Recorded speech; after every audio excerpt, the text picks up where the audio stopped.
In at 10, the other mother. The prototype, also known as Experiment 1006 or Claw in its plaque form, is a mysterious entity mentioned within 2 VHS tapes. No information is currently known about the prototype's appearance or motives, but it is presumed to be the main antagonist of Poppy Playtime. Originally, we thought that Huggy was 1006, but no, it was this thing. But you know, we've actually seen this character before, in the first tape. And in a thumbnail for a video called Poppy Playtime Chapter 2 Enemy Confirmed, Terrico compared the prototype hand to a poster from Coraline. But honestly, my sister is obsessed with Coraline, so I can say straight up that this looks like the hand of the other mother when she starts going crazy, which makes me think, were these creations inspired by the happenings in Coraline? Like seemingly normal characters at first until they go on the attack, which makes them look crazy and horrifying. Could it go so far that the prototype is actually the other mother, and all of this is a promotion for some Coraline crossover? Probably not, but certainly something to think about. You're welcome. In at 9, Brawn. Brawn the dinosaur, also simply known as Brawn, is a toy created by Playtime Co. and makes 2 appearances in Chapter 2, specifically in the storage facility, where I ended up breaking my hand in game and literally became Mommy Longlegs. But before that, I noticed that the Brawn you're supposed to pick up with the claw, because he's really heavy, actually looks a hell of a lot like the one in the original Poppy Playtime trailer, the one that turns his head outside the Make a Friend machine. And while they're not in the same place, you have to admit that it's a pretty freaky coincidence. Plus, I mean, even if it is a big statue, they would never make something like that solid. It would be a shell at most, meaning that it shouldn't be too heavy for the lift to actually push up. Meaning that there is something inside that thing. Something heavy. Possibly something organic. Maybe it's a failed experiment, or maybe we just gave Brawn the motivation that he needs. In at 8, Poppy was lying. I think we all knew, or at least the majority of people figured, that Poppy wasn't going to be this perfect soul despite whoever ended up possessing her. I thought it was pretty obvious that we were getting bamboozled, however maybe Circus Baby has given me some trust issues. And you know what, it actually turned out to be correct, with Poppy betraying us last minute and sending us even deeper into the factory rather than helping us escape like she promised. But it's possible that she was lying even more than she originally was. This whole setup could have been a plan the whole time, okay? Poppy could be in control of the other creatures. Hell, Poppy could be the prototype for all we know, with that other mother hand thing hiding beneath her dress like some demented demon tail. It would also explain how we don't see the prototype until Chapter 2 after Poppy was released. Could Poppy be Experiment 1006? In my eyes, it's definitely possible. In at 7, Kissy is a good guy. Kissy Missy is a pink version of Huggy introduced in Chapter 1 as a poster, but made a real appearance in Chapter 2 as the worst lever puller ever. She was originally meant to be a girlfriend to Huggy Wuggy, so in essence she's just Huggy but the typical girlish color of pink. However, many fans are confused as to the reasoning behind Kissy helping us to continue, and some have drawn the conclusion that unlike Poppy, Kissy is actually going to be helpful. And I just want to say, don't get your hopes up. You think that girl is going to be helpful, and at first she is, but after a few years, for some reason she starts getting cold and doesn't seem to want to be around you. But whenever you bring it up, she ends up making it about her and how you're hurting her by asking about what's hurting you. And before you know it, you're walking along the train tracks wondering if you should get off, and sorry, that got a little intense for a second. Either way, I'm not too sure that Kissy is helping us, but rather she probably did it because otherwise we would have just left the factory instead of going deeper.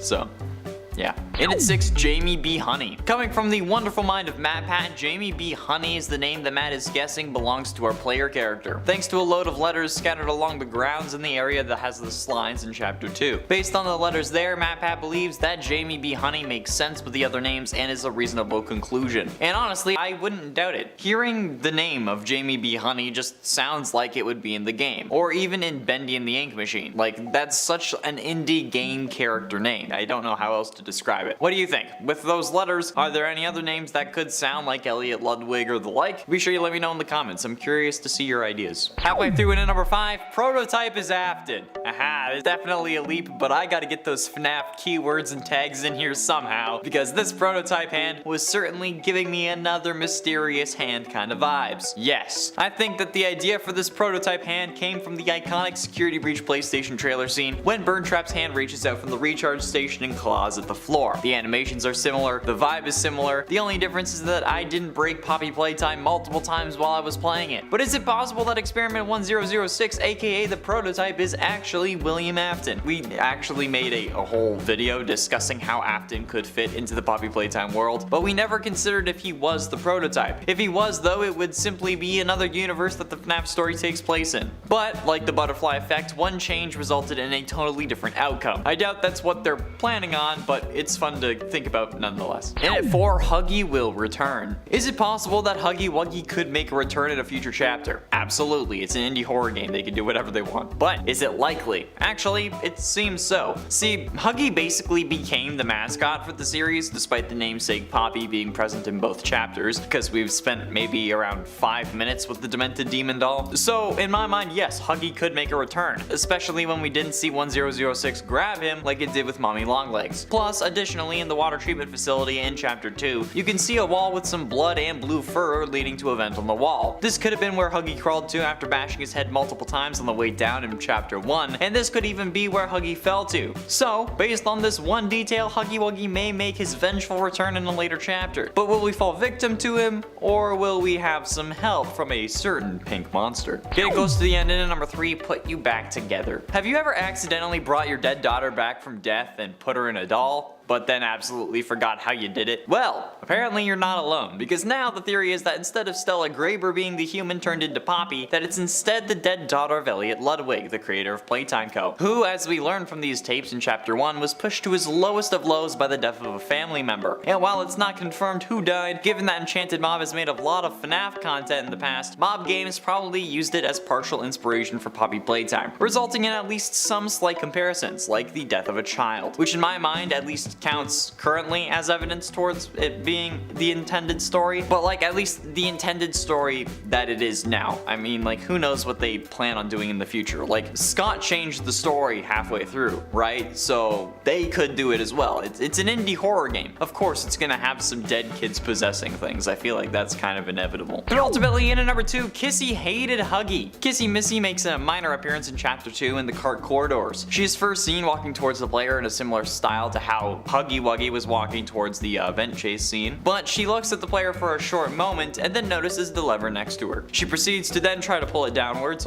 she does it unsuccessfully on her first try, but then she manages to get it there second try. That's why you always get back on the horse. And then once she pulls it, the metal gate starts to open. As the gate slowly rises up, she looks at the player once more and then walks away. Once the player reaches the end of the corridor from which she had actually come from, Kissy is now nowhere to be seen. But why would she help the player? It seems kind of redundant that we're literally trapped and ripe for the taking, so just like kill us and move on, right? Well, some think that Kissy Missy actually hated Huggy Wuggy and was glad that you took care of him. Her digital collectible profile also says, quote, Kissy Missy is more than just Huggy Wuggy's better half. She's a beacon of Playtime Co. policies and won't hold back from letting the people know about it. So maybe she was just doing her job and preventing a workplace accident from happening since we were in fact trapped. The only question is, how did she know that we were there? And finally, in at number 1, we are the prototype. Now, I know I've suggested this before, but what if we are still the prototype? Experiment 1006. It seems a bit wild, but what have we seen of the prototype? So far, their hand. A single hand. Hell, even the monitor showcasing this creature ended up just showing a hand. But why? Is this creature just a hand? I mean, it seems a bit extreme, but it is possible. Since after all, what's the one thing that we don't see our characters supposedly having? Hands. We have to use a grab pack to actually interact with things that don't just push open. So could we really not have any hands and are just trying to find our missing piece? Mommy Longlegs knew that we used to work at the Playtime Co. facility, and the prototype is listed as being capable of cooperation, but they're also listed as being extremely intelligent. And what have we been doing throughout these games? We are solving puzzles that get more and more complicated and showing our intelligence. There are quite a few parallels between us and the prototype, but it's only a question of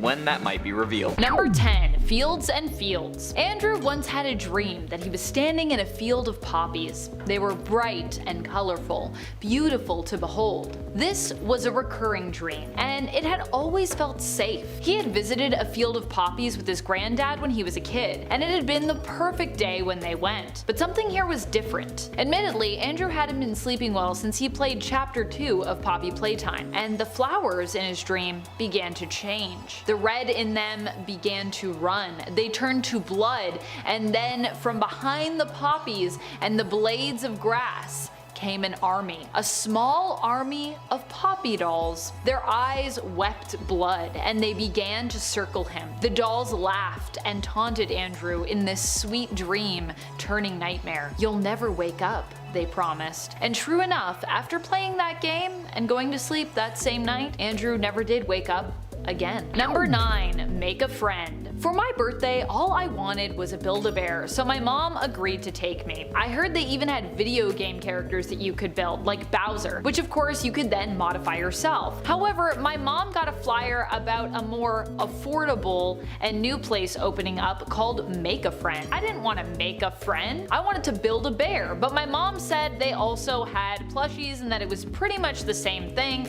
and that it was just as good, so of course she took me there instead. What I didn't know is that they had characters that even Build-A-Bear didn't have, even creepy characters like Huggy. I decided to build my own Huggy and even put a voice box in it to make Huggy say that he'd hug me forever. I thought it was pretty cool. I took Huggy with me everywhere for weeks, but like most toys, eventually I got bored of Huggy. That's when things started getting weird. Huggy seemed to come to life. When I went to pick up or move Huggy around my room, the toy said its catchphrase, "I'll hug you forever," and then proceeded to actually give me hugs, at least that's what it felt like. While weird, it didn't seem to be a harmful thing, so I didn't think to mention it. That is, until the attacks started happening. In our neighborhood, first animals started going missing, then kids, then whole families. All of them seemingly turning up smothered, asphyxiated, or crushed. I started to get suspicious of Huggy, and one day I noticed there was blood on his fur. I tried to tell my mom, but she wouldn't believe me. And now it's too late. My mom is gone, Huggy got her too, and now I'm next. And friends, before I move on to this next creepypasta, if you are enjoying these spooky stories, be sure to let us know by giving this video a thumbs up. Number 8. Closing time. It's always been hard for me to find the right toy to take home. I like Lego sets, board games, action figures, outdoor games, and so whenever my dad lets me pick something out, it usually takes me forever as I pace the aisles of the store trying to make up my mind. One time I was allowed to get something when we ran in to get some paper towels and milk late one night. I say late, but really it was just close to 9 p.m., but that was when the Walmart closed. So probably to the people working there, it was pretty late as they were eager to go home. I finally made up my mind when I heard someone giggle behind me. It was as though they were making fun of me, mocking my toy choice. I spun around, but there was no one there. There was a loud clatter further down the aisle as I watched a big box containing a Harry Potter Lego set topple to the ground. That's when I saw her, Poppy. She was up on the shelf and she was looking at me. Suddenly, the light shut off. The store was closed. Number 7. The tape. My parents have a big collection of VHS tapes. I never really was interested in them until one day a mysterious VHS tape appeared in my locker at school. "Play Me" was written on the front of it, and the writing and style of the label reminded me of the vintage Poppy commercial tape from Poppy Playtime. I took it home, but when I put it in the VHS player, it had to be rewound. As I waited for it to rewind, I watched the screen. In the static, it looked like there was a face? The face looked like an aggressive version of Huggy Wuggy. Huggy smiled at me, showing off his pointy teeth, but then vanished. I was a little freaked out. The tape stopped rewinding and I hesitantly tapped play. When it started up, it was just like the vintage commercial from the beginning of the game. But when it got to the part where it stopped, the visuals got all wonky. Suddenly, a menacing Huggy Wuggy appeared on the screen, looking down at the camera, feeling like he was actually looking down at me. "Turn around," Huggy said, his mouth dripping with blood. "I want to give you a big squeeze." Number 6. Behind glass eyes. Alyssa looked out from the glass eyes. She never thought this would happen to her, but there was a secret no one knew about when it came to these dolls, and the tours Playtime Co. gave. They were free for a reason. They were free because in order to make realistic living dolls, they needed help. They needed souls. Alyssa couldn't remember how long it had been, but she knew at this point her family must have moved on. Her body was likely decomposed. Had it been months? Years? Was Alyssa even her real name? Or was that just the name given to her by her owner? And what would happen when the little girl who loved her now no longer did? When she grew up, Alyssa was afraid of the trash can because she knew it would lead to her likely being ripped apart or worse, crushed. But this was her life now as a Poppy doll, and there was no way out. Number 5. The closet. I was always scared of dolls, but after playing Poppy Playtime, even more so. I had a bunch of plushies in my room that had been gifted to me throughout the years by family members and friends, and I was basically too scared to even throw them out. After playing Poppy Playtime though, I couldn't look at them anymore. It was becoming impossible for me to sleep, and so I decided to put them in my closet. That way I didn't have to look at them at least. One day I came home from school and noticed that one of them, my stuffed tiger, Timothy, was in the kitchen. I asked my little sister if she'd taken Timothy out of the closet, and she said no. As I headed up the stairs to return Timothy to his prison, I noticed another stuffed animal on the stairs, and then another in the hallway.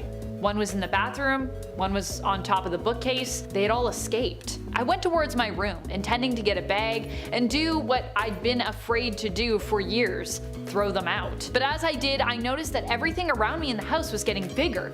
Or was I getting smaller? Timothy looked at me with his red eyes and growled. "It's your turn to stay in the closet," he said. "It's our turn to roam free." Number 4. No spoilers. Jean liked Poppy Playtime a lot. She had played it multiple times, both parts, and at this point was no longer scared of any aspect of the game. On her 101st playthrough of Chapter 1, she listened to the Laith Pierre closing VHS tape without really paying attention, as she already knew what was going to be said. But this time, it was different. She had been reciting along the words of the tape offhandedly as it played, knowing it by memory at this point, but some of the words weren't the same. Little things like instead of saying "close the factory," Pierre said "shut down the factory." And when it got to near the end, he spoke Jean's name. "Jean! Oh hi, am I boring you? So, you think you know what to expect? Well guess what, Jean? It's your turn to get scared because we're coming for you, Jean. No more jumping out from behind doors. Check the closet and you'll see what I mean. No spoilers." Jean froze. She wasn't sure what to do. She paused the game, she called for her parents, terrified for the first time in over 50 playthroughs. When they didn't answer, she nervously walked towards the closet. She opened it to see their limp corpses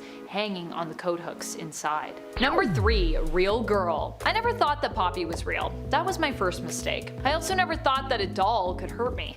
That was maybe my greatest mistake. During Christmas one year, I was given a limited edition Poppy Playtime doll. A real Poppy! Well, not a licensed version of the doll, but a custom-made one that my parents had ordered just for me. She even talked and had a program installed so she could interact with me.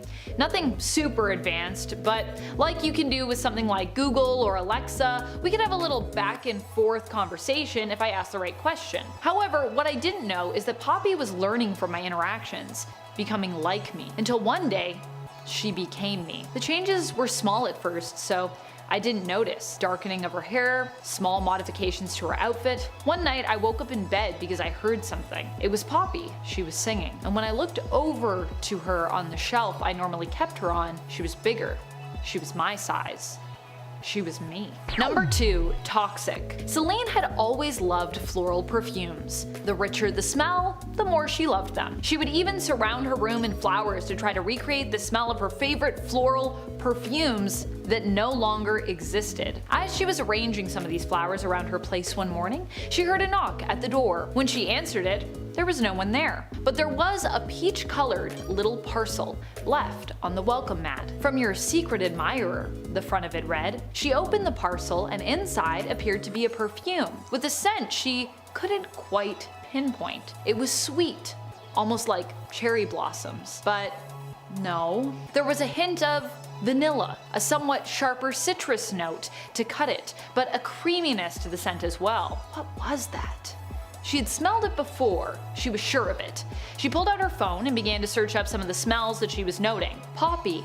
That was it. She lowered her phone and in front of her was Poppy Playtime, the doll she had once thrown away as a girl because it wasn't as fragrant as advertised. Poppy held in her little hand a butcher's knife. It was then she remembered that poppies are toxic. Number 1. Pop! Hal had never thought he'd be so lucky. He was going to a real Playtime Co. factory. He had always heard about the tours and how amazing they were, and he even heard that upon leaving the factory, everyone got a hug from the original Huggy Wuggy. He was excited. The tour itself was amazing, and seeing all the shiny new toys was awe-inspiring. Hal wanted one of each by the end of the tour. As his parents tried to urge him away from the gift shop, he exclaimed that before he left, he needed a hug from Huggy. Rushing back towards the giant fur-covered toy, he wrapped his arms around his legs. Huggy Wuggy looked down at him and smiled, giving Hal a big squeeze. A squeeze that got tighter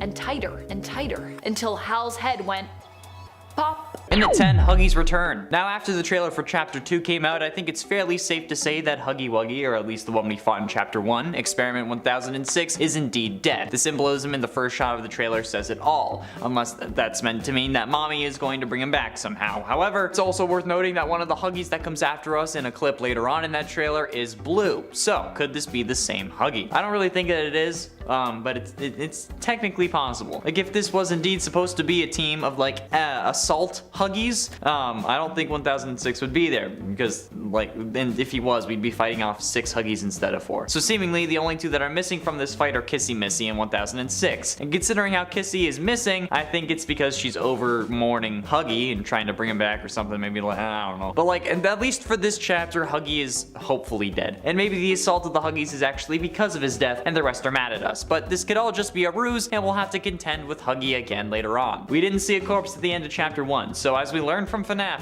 anything is possible in indie horror. In at 9, Poppy's side. There is a narrator in this trailer as well. Someone who's giving us the rundown and telling us that Mommy doesn't like visitors. Like, damn, Mommy, okay, I get it. You like your private time. You don't want a crowd. I get it. I respect it. However, this voice is most likely Poppy, unless it's a character that we haven't been introduced to yet. And if this is Poppy, it is kind of confirming the theories that people had about Chapter 1, where we thought that Poppy was going to be a passive and helpful character unlike Huggy, both due to her willingness to be a toy when she was human and her gratefulness at being released from her case. Although, there is still a possibility for kind of like a double cross, Circus Baby style, okay? Because now she's like trying to like guide us and like she has a secret agenda. I'm absolutely positive of it. As to whether that secret agenda is going to be good for the player or not, we don't know. So unless this is a new character that wasn't introduced yet, this is definitely Poppy, since Mommy Longlegs' voice isn't used until the end of the trailer when she taunts the player. Or I guess technically taunts the audience, because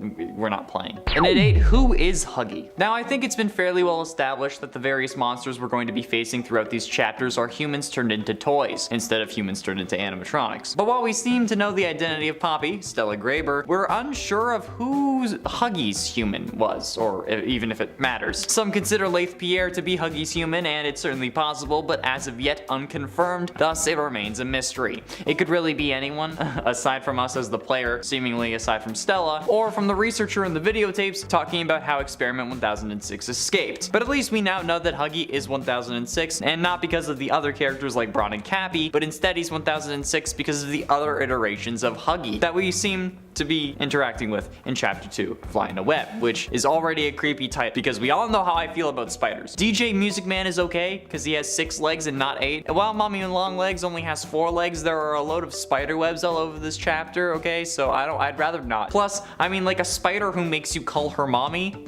No thank you. And it's 7 chapters. While we know that Chapter 2 is set to release sometime this spring, seemingly, hopefully, we don't know overall how many chapters they really plan on having. And if they have mentioned it or have said it somewhere in the past, forgive me. But even if they did, I don't know if we can really trust them. I mean, we were originally only supposed to get 3 FNAF games and here we are on number 9. So I don't think that we can really trust them. Any successful franchise will keep going as long as they can, especially when the company cares about sales. And considering some of the things that the community had to do to get the name of Mommy Longlegs before the trailer came out, because we didn't even get it in the trailer, I think we can all agree that they do indeed enjoy money, but I mean we all do. And before you ask, yes, I'm talking about those goddamn NFTs. Like, what were you thinking, Enchanted Mob? Like, very few gamers from what I've seen like the concept of NFTs, since it's basically EA microtransactions on illicit substances. So, I really don't know why you thought it would be a good idea to release 30,000 of them only to sell 600, but I guess you get what you deserve. And at 6, Fallout. There is a reason that the toy factory went debunked in the first place. We don't really know what it is though. We have ideas, but the actual reason it crumbled is a mystery and quite the interesting concept, because every location has a story, right? Like a series of events that led to its end. Like how someone dropping a penny leads to someone finding that penny, selling it for $2, getting hot dogs because they got those $2, stumbling upon a wedding dress sale when your friend really needs a dress for her wedding, causing you both to camp out there all night, so you're exhausted the next day and you take a nap at your partner's house, but you walk in on your partner's roommate being weird, and in their shock causes them to fall down, break their toe, and be unable to run in the New York City Marathon. So your other friend goes in their stead, causing his legs to be unable to function and then trapping him on the subway. So you jump the subway turnstile to save him and then get arrested in the process and sentenced to community service the morning of your flight to a big job interview, causing you to miss out on the opportunity. Every building has a story like that, but instead of missing a job, it's becoming defunct and abandoned. But like, what's the story of Playtime Co? I don't know. And yes, that was a long-winded How I Met Your Mother reference. Halfway through into number 5, human toys. The idea that humans are turned into toys is a pretty solid one, and it makes a load of sense. However, my original idea was that only some of the toys were made into humans. For example, only Poppy used in the commercials was a human, while the rest were actual toys. But now I'm thinking that it might be every single toy in this factory. Whether they be oversized, commercial props, or just normal toys, they could all be human, and that's pretty damn insane. Like, Fazbear Entertainment is doing some pretty questionable stuff, sending out animatronics to families when they know damn well that they're on the fritz, pun intended. But sending out toys to kids that are actually humans changed into toys is a whole other thing. Like, who the living tombstone thought that was a good idea? Or even like an alright idea. Like, sure, making a human into a doll for a commercial, I'd kind of understand. Like, there's a whole industry of food designers that make every food item in commercials look their best, like using mashed potatoes instead of ice cream. But this seems like it's just a little bit much, and I went to school for advertising, so I think I have at least enough knowledge to say that. Cause like, goddamn, that's weird. And at 4, under wraps. How have they kept their whole our toys are humans thing under wraps so well? I mean, like, seriously. We see that Huggy, when he hits the pipe on the way down in chapter 1, ends up bleeding. And we know that the Huggy from the beginning of chapter 2's trailer isn't the same one because there's no pool of blood. But kids are rough as hell with toys. Like, I would throw mine around, I would bash them on stuff. How did Playtime Co. keep the whole these are all humans thing under the radar if the toys they sent out are gonna start bleeding? Or like, is that the point? Is that why they got closed down? Like, not because Huggy got loose, but because the toys started bleeding? I mean, getting shut down because your toys start bleeding makes more sense than animatronics leaking blood and then nobody investigating. Since this is, after all, from Enchanted Mob, a channel that made plenty of Minecraft, FNAF animations and music videos, so there would be a bit of FNAF inspiration behind these games. Maybe they had things go down this way to like aim to be a bit more realistic. Like, maybe they saw me calling out FNAF for this kind of crap and they figured that they'd make sure that I couldn't do that with their game, but alas, here I am doing it anyway. I doubt Enchanted Mob watches any of these videos. I only feel like a little famous when someone comments on my TikTok saying like, oh, it's the FNAF guy from YouTube. That's the only time I feel even slightly famous. And at 3, the process. What is the process for turning humans into toys? Like, is it scientific? Is it ritualistic? Is it demonic? What is the process to make toys out of humans? Like, in such a way that they would actually bleed and need to eat and like have organs and stuff. Because if it was demonic, I feel like it would be more of like in the realm of just like transporting the soul of the person into the stuffed toy. But this time around, I have absolutely no idea how they actually do this kind of thing. And I don't think that the toy machine we see in chapter 1 actually has anything to do with it. It feels to me like more of a MacGuffin, like something to distract us. That machine doesn't really have any significance aside from just making the Cappy toy that lets us move on. Out of just toy parts, might I add. No humans involved in that toy making process aside from us getting the items moving. Like,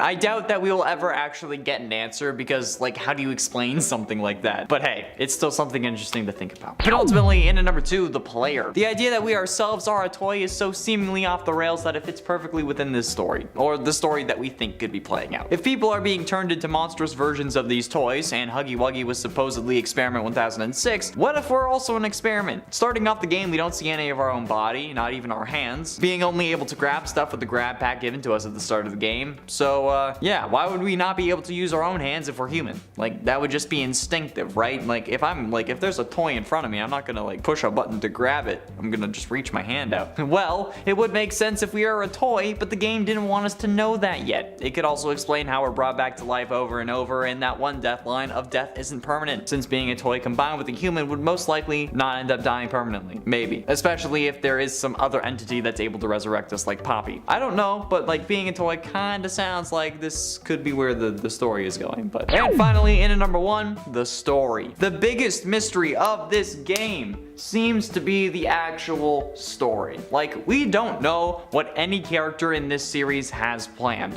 We don't know Poppy's true intentions. We don't know why we came back to the goddamn Playtime Co-Factory, aside from a cruelly written letter that, let's be honest, nobody would have really believed. Things just don't quite add up, and that's the whole point of an indie horror game. Things aren't supposed to add up. That would make it way too easy. And while some people online do have ideas about what's really going on in Poppy Playtime, those are just theories. They have evidence, but they aren't confirmed. And with so many different interpretations about what could actually be the story, we really have to take them with a grain of salt until we know more. Some seem more likely than others, but I mean, who really gets what they expect in an indie horror game? The people making it, exactly. The creators and Steam gets what they want. And with the creators of Poppy Playtime making missteps like hiding clues in merch and even NFTs, yeah, you thought I was done with that? No. We can't be sure that we know where their story is heading. And yes, I'm not kidding, they actually made NFTs that caused such backlash that they had to apologize and actually promise not to do it again. So yeah, we really don't know what they're thinking.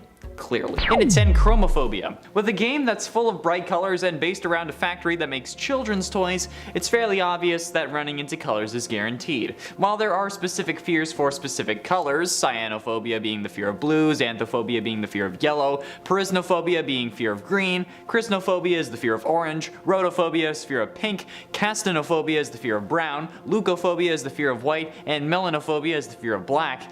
But with all the different colors in the first chapter and upcoming second chapter, we're gonna be in for one hell of a time if you're in fact scared of colors. I mean, like the grab pack has different colored hands, and those colors are an important part of the puzzles that use said grab pack. So playing with the saturation down or in black and white would be pretty damn difficult.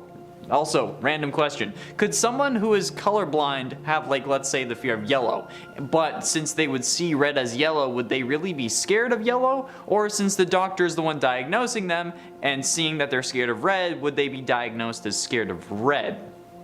Let me know your thoughts, cause my brain is mush. In at 9, puppophobia. The fear of puppets, also known as puppophobia, is associated with human-like dolls a la Chucky or Annabelle. So, if you want to make an allegory like that, Poppy would definitely cause this fear to be triggered. And not only that, but literally this entire game revolves around humans turned into dolls and toys, which would be a major trigger with those with puppophobia. Major trigger? Especially since, you know, they're sentient dolls, which is literally the fear. Like, if Shane Topp was wigging out in a room full of porcelain dolls in that one Smosh video, I'm sure this man would flip his shit. Being in a room with dolls that are very clearly sentient and also after your guts. Like, holy living crap, I thought FNAF would be a trigger for puppophobia because, you know, the puppet, but this game is so much worse for it, or at least it seems like it would be. In at 8, necrophobia. Again, I feel the need to clarify I said necrophobia, as in the fear of death, not attraction to it. So, considering how the main threat in Poppy Playtime is death, I think it's fairly safe to say that those who fear death wouldn't enjoy this at all. I mean, of course most of us dislike the concept of death, but not wanting to die and having an actual phobia of death are very different things. And there is a lot of death in this game, especially when you're panicking because a giant blue furry Gumby reject is chasing you. So much death, in fact, that the game actually gives you messages when you die, confirming the fact that you are actually dead. Not to mention the countless other people who died due to 1006 escaping or died to become toys. And while that isn't literal death because they are kind of organic toys, it is the death of their human body. However, as I usually say, this death isn't real. It so it could just be that you're not scared of it at all. So if that's the case, ignore this number and pretend I said something profound and meaningful, along with hit like and subscribe. And it's 7, hemophobia. Now, there may not be much blood in this game, but for those with hemophobia, the fear of blood, a little is more than enough. Especially with Huggy bashing his head on the way down and the various seemingly dried bloodstains along the ground and walls while you play through Chapter 1. This is certainly going to be a fun time. However, I think the worst part would be looking at the pipe that Huggy hits his head on the way down after we destroyed the catwalk when he was chasing us. Because let's be real here, that's pretty gnarly. Even if it is just a puddle, I mean, like, we thought this thing was a toy, then all of a sudden it's bleeding? Hemophobia is the fear of blood, wounds, and injuries. Hemophobia is categorized by the American Psychiatric Association's Diagnostic and Statistical Manual as a blood injection injury phobia. This subtype, which also includes trypanophobia, which is the fear of needles, is kind of normal. Like, having an aversion to blood is natural. And in fact, horror movies and horror games often prey on our discomfort by showing large quantities of fake blood to inspire fear and unease in their audience. However, hemophobia causes much more than discomfort. It can cause symptoms that are also not frequently seen in other types of specific phobias as well. And it's 6, dystochiophobia. Dystochiophobia encompasses a fear of all forms of physical accidents, including those that occur in the home, the workplace, public spaces, and roadways. A person with this phobia fears accidents above all, which includes the consequences of said accidents, such as harm to themselves and or others. And the whole Poppy Playtime funhouse factory thing seems to be about as safe as Willy Wonka's chocolate factory. This phobia is often seen in a person who has been in a serious or near fatal accident in the past, and in some cases the phobia can be triggered by an accident involving someone else, such as a friend or a family member. And I mean, how is this factory not just one seemingly giant accident waiting to happen? Open conveyor belts, power puzzles waiting for anyone without a grab pack just to get shocked, probably to death. I don't know, giant children's toys running around eating every single possible thing it can, especially living things. Yeah, seems pretty accident prone to me. Like, damn, I don't even fear accidents and I can sense how slippery this floor is. And then, to escape Huggy, we run along conveyor belts, for God's sake. Like, that would be horrific. Halfway through into number 5, scopophobia. Scoptophobia, also known as scopophobia, is the fear of being stared at or watched. It varies in severity from person to person, obviously, but some people are afraid only when a stranger stares at them for a long period of time, while others fear even passing eye contact with a friend. But it's the fear of being watched thing that I want to focus on, since thanks to Terrico, we know that there are multiple instances of Huggy scaring us before we actually get killed by him, as well as other instances of him being in a separate area while watching us, like when we first enter the conveyor belt system, because, you know, he runs in front of us. However, one of the freakiest things that hardly anyone seemed to notice was when you enter the room where you find the 4 colored cubes. This room doesn't really have all that much to it aside from a simple search and grab task, and then you get the second grab pack hand, but as you enter the room after gathering all the batteries, with the exception of the blue one and then going back up the stairs, you can actually see Huggy watching you from one of the conveyor belt doors before it slams closed after a second or two. It's something that nobody seemed to pick up on in their first playthrough, and something that I don't even think MatPat noticed. But if you do notice, and you have scopophobia, I'm sorry. And at 4, megalophobia.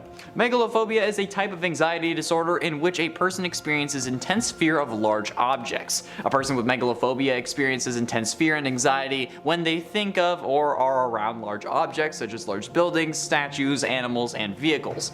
And I mean, the main antagonist of not only Chapter 1 but Chapter 2 are also pretty damn big characters. I mean, Huggy is already like 100 times the size of the normal Huggy dolls, and Mommy Longlegs has arms that seemingly go on for miles, in a literal sense, not like in a complimentary sense. Like, damn, those legs go on for miles. No, like, those things are seemingly at least a mile long each, or 1.6 kilometers for the rest of the world. Which makes sense. I mean, her name is Mommy Longlegs, but come on, those are damn big.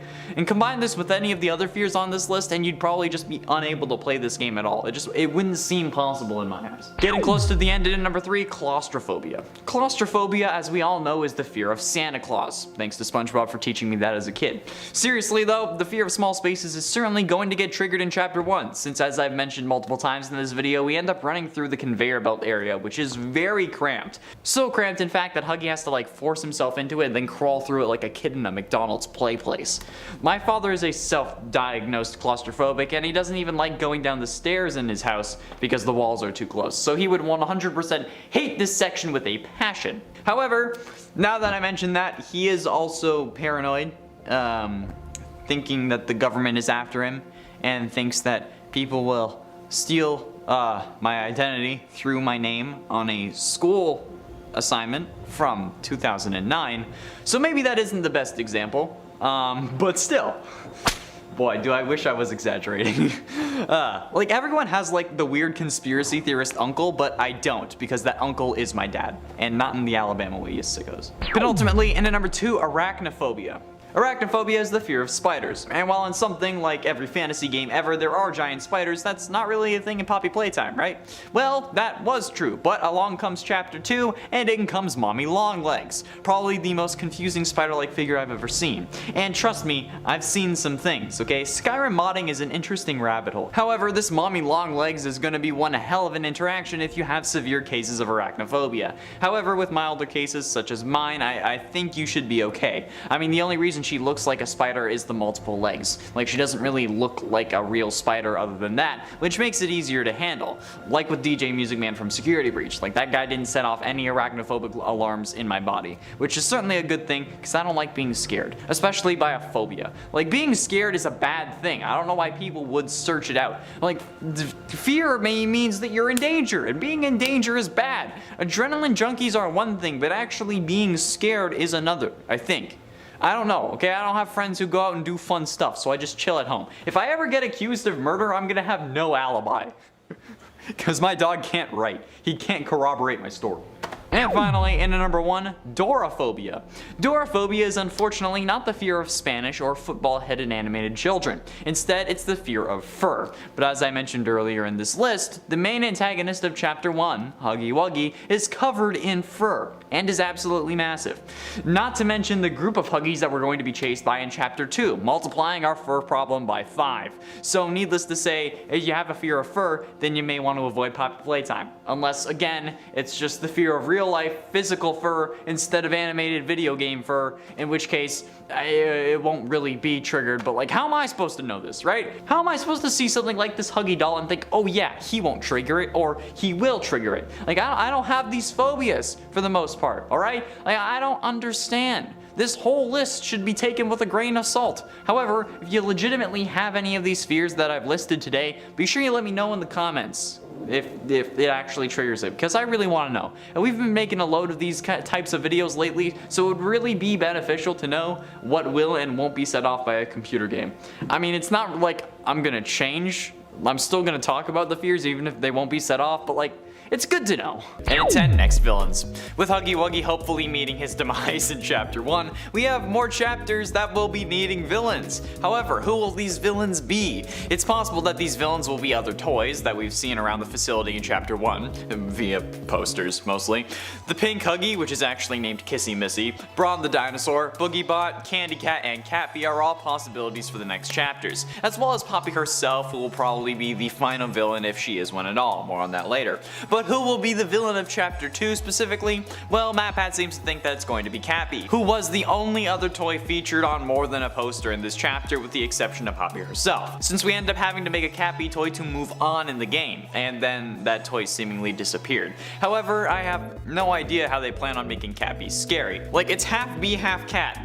How is that supposed to terrifying me as bad as Huggy? Like, Huggy already looks pretty scary since he's just like a monster. He's basically, in essence, like a blue blob. But like a cat and a cat bee, like, unless I'm allergic, how are you actually supposed to make me scared? I'll be impressed if you do that, Enchanted Mob. I'll be impressed. Although it is also theorized that the machine that we use to create the Cappy toy is also what makes toys into humans, or humans into toys. And at 9, the other door. Now there is something that seemingly nobody in our comments wants to know, but something I myself had a question about ever since I watched Eddie VR play Poppy Playtime on his second channel. This question was, what about the first door that requires 2 two hands that we see in Huggy Wuggy's main display room, I guess I should call it. And this is a popular enough question that Terrico actually talked about it on his channel. The quick answer is that you can't go back to this room after getting the red hand apparently, which is unfortunate. However, this leads fans to believe that this door will be involved in Chapter 2. Perhaps it's where the rest of the toys are, since when we left Chapter 1, we were on a catwalk above a who knows how deep hole, so getting back to that room is probably going to take some time. But since we should hopefully still have the grab pack, it wouldn't be unreasonable to assume that we would end up going back to this room and then unlocking that door. It was blocked by another hand for a reason, since if they didn't plan on actually using it, they wouldn't just put a door there, they would have just made it a wall. So it's most likely that we'll be seeing that room in Chapter 2 or at some point later on, and that it leads to the rest of the experiments. And at 8, more grab pack. Speaking of the grab pack, will there be more to its mechanics in the coming chapters rather than just pulling things over and diverting power? There is plenty of fun stuff that they can do with the grab pack, I'm sure, like maybe tripping monsters, or maybe we can like throw objects around instead of just pulling them this time. The grab pack can be such a diverse tool that it can, in theory, do anything, especially since it can literally move power around. Like, because of that, we won't really question what else the grab pack is able to do. Like, oh, it launches nuclear warheads by accidentally picking up too many VHS tapes? Oh well, makes sense. Oh, it can actually create entirely new monsters just by being around the toys for too long while attached to someone? Oh, alright, fair enough. Like what? Wait, do we actually think that it's possible for the grab pack to actually be the reason that some of these toys are organic beings? I mean, it's a bit of a stretch, pun absolutely intended, but like I've said, anything the grab pack can do, we just kinda need to accept, right? Huh, well. Maybe it's this. And at 7, Poppy's power. Poppy's hair is meant to smell like poppies because, you know, that's her name. However, poppies don't really have all that much of a smell, unless we're talking about the ones made for a certain kind of substance. These opium poppies are used for various illicit substances. However, they're also very good at putting people to sleep. It was even used as a form of treatment when medicine wasn't advanced as it was today. And I mean, honestly, it should still be a treatment. So, could this have been the point behind Poppy's hair? Could this doll's power, I guess, actually be the ability to put things, or I guess other monsters, to sleep?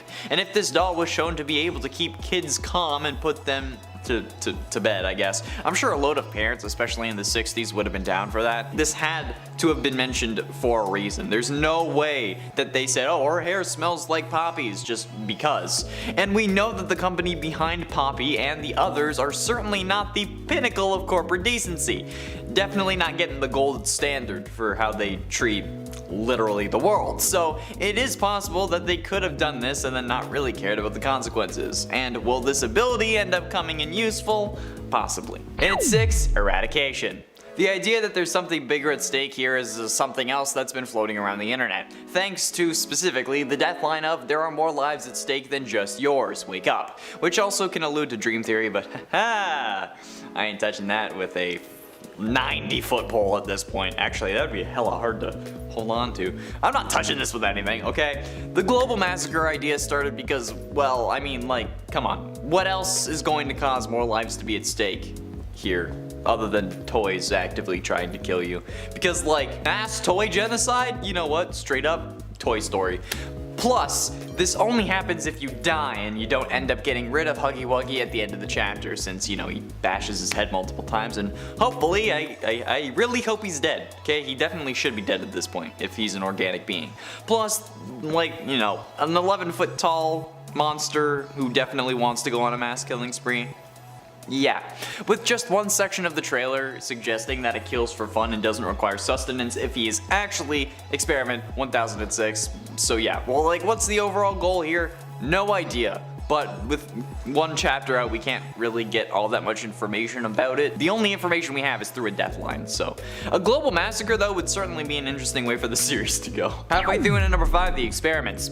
So we know that there are probably at least 6, but upwards of 1,006 experiments involving Playtime Co. and their desire to recreate Poppy, the perfect human toy hybrid. Most people believe that these experiments will be revealed to be the other toys that we learned about in chapter 1, but my question is, where would the other 1,000 experiments be if that is truly the number instead of just 6? Because, you know what, in my opinion, Why would you start a numbering system at 1001? My thinking is that it's probably going to be the smaller toys. The small toys in the boxes that the children would actually get would explain the 1000 additional experiments that we were told about. And it would honestly make sense company-wise, since they advertised Poppy as being the world's first truly intelligent doll. But if that is the case, how would they keep that promise if only that one for the commercial was actually like intelligent and part human? It would make sense for that to be the case, but advertising laws could in theory help prevent that. But courts also did say that Apple blatantly lying in one of their ads was fine, since apparently a new iPhone being a third the price and 3 times the speed was too unbelievable for it to be believed realistically, which now is definitely true because Apple cutting costs? Funny. They're gonna come out with 6 adapters. But still, if there are 1000 other experiments lying around, I wouldn't be surprised if they're the small dolls like the ones we see at the start of chapter 1 in Huggy's room. You know, the ones in the boxes, and then there's the one that you can kick around. Thanks for Terrico for finding that. And at 4, tapes. The various tapes we found over the first chapter helped Mob Studios work in the lore of the story that they wanted to tell. However, with chapter 2 coming, what can we expect from these tapes? Really, it's up in the air since we aren't quite sure where the story is going, but we can assume that now since we've let Poppy out of her case, they will be about her. At least some of them will. The others will probably be about whatever enemy we're facing in this chapter, as well as maybe some more information about the process of turning humans into toys. Or if we are in fact Experiment 1006 instead of Huggy, then maybe we also get more information on that experiment as well, which I guess would be us. But if Huggy was 1006, it would make sense to refer to Experiment 1007 or 1005 in these tapes, which would probably be the enemy we were facing in that chapter. But even on that point, if 1006 is something they'd be trying to replicate, shouldn't there be more than just 6 experiments? Like, I've said this in other videos, but like, after all, they wouldn't stop after they finally got one right. Would they? Like, I wouldn't. That's like, oh, I finally got the settings on my 3D printer working perfectly, let's never print something again. It doesn't make sense. I don't have a 3D printer, but like, I want one. But like, that's kind of my thought process here. If you get it right, you don't just stop. Getting close to the end, and in number 3, Poppy's the villain. The prevailing idea about the game series overall is that Poppy will end up actually being the villain, and it makes sense. Her name is the title of the game, and she could be controlling the toys from inside her case. The fact that her name is on the game is kind of a dead giveaway. I mean, it's not like Freddy Fazbear was helpful in Five Nights at Freddy's, right? Well, this idea is also reinforced by the sheer creep factor we get when releasing her. "You opened my case" is said in such a chilling way that it's hard not to take that line as anything but a threat. She might as well just have put like that simple like smiling emoji, like the one with no cheeks or anything, just that one? Yeah, you know what I mean. And additionally, like, why was she being kept in a sealed glass case anyway? It's also concerning that after running away from a giant toy trying to kill us, we instantly end up releasing yet another toy that is known for being sentient in some form thanks to her being the world's first truly intelligent toy. And I mean, even if you're willing to be turned into a toy, being forced to stay in a glass case for who knows how many years is really going to be a downer. And then, you know, there's the whole we just narrowly escaped from another toy by the skin of our teeth. But yeah, open that case. What can go wrong? Are there no horror movies in these universes? Like, God! Penultimately, in at number 2, we are a toy. This is such an interesting theory that I felt the need to talk about it again. The idea that we ourselves are a toy is so seemingly off the rails that it fits perfectly within this story and just the indie game world in general. If people are being turned into monstrous versions of these toys, and Huggy Wuggy was supposedly Experiment 1006, what if we are also an experiment? Starting off the game, we aren't really able to see any of our body, and this continues throughout the chapter. Only being able to grab stuff with the grab pack even at the start of the game, cause we don't grab anything with our actual hands, we never see them. So the thing is, could we be a toy? Are we really human? Come on. Look at this logically. It would make sense if we are a toy, but the game didn't want us to know that yet, so it didn't show us literally us. It could also explain how we're being brought back to life over and over again, and that the one death line of death isn't permanent, since, you know, being a toy combined with a human would most likely not cause you to die permanently. I mean, just look at William Afton, for example. Especially if there is some other entity that's able to resurrect us. Look, I don't know, okay? But being a toy sounds like it could be where this game is going, along with the whole mass global extinction event kind of thing. We have a whole separate video on the subject, and that video also talks about if we are Experiment 1006 instead of Huggy, so feel free to check that out. Link is in the iCard. And finally, in at number 1, Poppy the Good Guy. The first chapter of Poppy Playtime ends with us opening Poppy's display case with the lights flickering and her saying, "You opened my case," in an absolutely freaky tone. But it also seems to be almost thankful in a way. This is also something that Matt Pat mentioned in his game theory episode on the subject. This also relates to who Matt believes is behind Poppy, or I guess who Poppy really is, and that's Stella, a woman who is obsessed with trying to live forever and bring joy to her children like her toys did her. And what better way to do that than being turned into a living toy? Well, okay, there's definitely better ways to go about that doesn't involve you becoming a frickin' toy, but hey, it's the indie game world. Plus, if Stella wanted to be a toy, she wouldn't be mad about being turned into one. She'd be delighted, but like, again, she wouldn't be happy about being sealed in a glass case. Or would she? I don't know what she's into. First, we have to discuss what the story of Poppy Playtime is, and if it can relate to anything currently in the FNAF world. What we know about the company that seems to be the main antagonist of Poppy Playtime series, called Playtime Co., is also basically the story of the game. They seemingly hit it big in the 1960s with the release of Poppy, the world's first truly intelligent toy. This Poppy doll put them on the map, marking them as the king of toys until dolls fell out of style in the late 70s, causing Playtime Co. to have to update their repertoire and come out with newer toys like Huggy Wuggy and Candy Cat, among others. This helped them bring back some of the business they lost, but this didn't seem to be enough.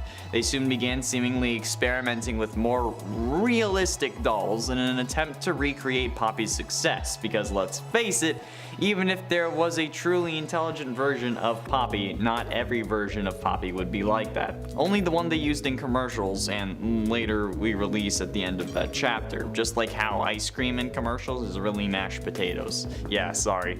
Sentient toys, however, are nothing new to FNAF, so William wouldn't really feel like a stranger. Of course, we also have to decide what version of William comes over. If it was William, Springtrap, Scrap Trap, Burn Trap, Glitch Trap, or maybe even Dave Miller, William's alias while he was on the run and underground in the Silver Eyes novel. Because the Springtrap personality or persona is very different to the William Afton persona. Springtrap is a very aggressive personality compared to William, who is sneaky and calculated as opposed to Springtrap's direct approach. So assuming that since this story revolves around people more than the toys, who are definitely instrumental but not as important like they would be in FNAF, in this case we would be going with William Afton specifically, because he needs to be able to sneak around and do villainous things, whereas Springtrap would likely just end up being a toy. Well, actually, like, if we think about it, maybe we can work two versions into this series. So, if Afton was in Poppy Playtime, he would probably just end up being a higher up at the company. Just because he doesn't seem like a man who sees living doll or truly intelligent doll and then doesn't do anything about it. Okay, look, if Afton's coming over, his story has to come over as well. It can't be just some random dude who's named William Afton. So he would have to have the story of wanting to bring his kids back. So, after hearing this, he would start at the company and eventually work his way up. By the time the actual game comes around, I'm guessing that he'd be pretty high up, like on the board of directors or shareholders or whoever it is at least. But I think that he wouldn't be CEO or close to that, because like, he doesn't seem like that type. He'd have worked his way up because he doesn't seem like the kind of person who likes working for other people, you know, like he likes to be in control. Hence why his targets for his crimes are kids, since they're easier to control. So he'd be a higher up at the company, and not the top because he wouldn't want all that attention, and it would probably have been his idea to try and recreate the success of Poppy with new toys, since his goal of bringing his children, or at least the crying one, back would kind of still need to be there for this character to make sense. Like I was explaining earlier, he kind of need to have that, otherwise it's not William, it's just some guy. Although everything associated with the pizzeria in his story could just be a separate entity within the Poppy Playtime world. As a reasonable extension of William being the one who suggests these experiments, I'm also going to be guessing he's the one conducting them, since if nobody can do it right, you gotta do it yourself when it comes to creating human toys. That sounds weird. This then leads him to create Experiment 1006 that then escapes, like we see during the events of Poppy Playtime Chapter 1. So Afton's voice would be the one that we heard on the tapes. This would probably mean that he's actually dead, because, you know. But no. So instead, since he knew about the risks, he would take those into consideration and would probably have a backup plan if anyone or anything ended up going haywire. Probably something that turned himself into a toy or something similar to give him enhanced strength and stamina, as well as just keep him alive longer. No longer needing to eat and sleep. Thus, Springtrap is born. Well, the Springtrap that would be in this universe. So here, Springtrap wouldn't really be an animatronic suit that Afton got spring locked in, but rather the toy that Afton would have turned himself into. Willingly, might I add. But they'd still remain largely the same, since both have Afton's organic body inside them, yet still enhancing it in some way. So after we knock down Huggy Wuggy, we go to release Poppy, thus ending the first chapter. My idea would be that this is actually what William wanted all along. Or maybe not what he wanted specifically, but something that would draw him out. Knowing that the only true working human toy hybrid is actually out and has been released from its prison would certainly entice the man that just wants to use this technology to bring back his son to come out.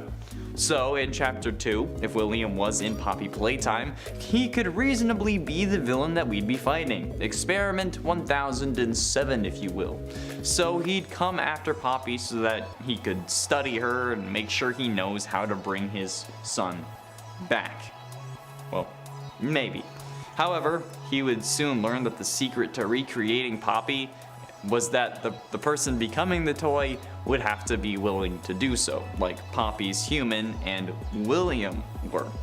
Yeah, because William willingly turned himself into a toy to survive Huggy, he's also one of these perfect human toy hybrids, meaning that to become a toy, the person would have to be alive, which would send William spiraling and probably turn him into the Springtrap we all know and love, but also hate. For me, mostly hate. He needs to die. Hell, you know what? Just for literary significance, he may even just set fire to the Playtime Co. facility just out of anger. Because honestly, that would make sense given the history of this character in the other franchise. We'd obviously end up surviving this fire though, and Springtrap would later become the main antagonist, while we spent our time fighting off the other experiments that escaped. So we'd have 5 additional chapters, at least after chapter 2, where we'd fight experiments 1001, 1002, 1003, 1004, and 1005, assuming that that's the scheme that they'd be going with. But the whole time, we'd wonder why Afton didn't kill us directly, and instead just tried to crash the building down on us, which in reality gave us plenty of time to escape, which would also be a big mystery of the game and the ongoing chapters. He could have had us by the throat and then let go to run away. And we wouldn't know until the final chapter that the reason is because we are either Afton's child or the toy of one of his kids, which is why he released us and gave us a chance to leave, resulting in a final battle between father and son where he realized that it's him or us, meaning he doesn't care if we're his son. He's seen how fragile this form can be and is now in the form of Springtrap known as Scraptrap. We end the fight by burning down the building with us inside as well, alluding to FNAF 6, killing all of us, or at least it seems that way, because, you know, he always comes back. In the final chapter, we get one final scene of something crawling out of the burnt down ruins of whatever warehouse we were in that stored all the Playtime Co. toys. And as we zoom in, we see bunny ears. And the most recent form of Springtrap, Burntrap, emerges from the rubble, and the scene cuts to black. Poppy Playtime may be over, but Burntrap's playtime is just beginning. That sounds kind of creepy, considering how he wants to lure kids to the back of pizza joints.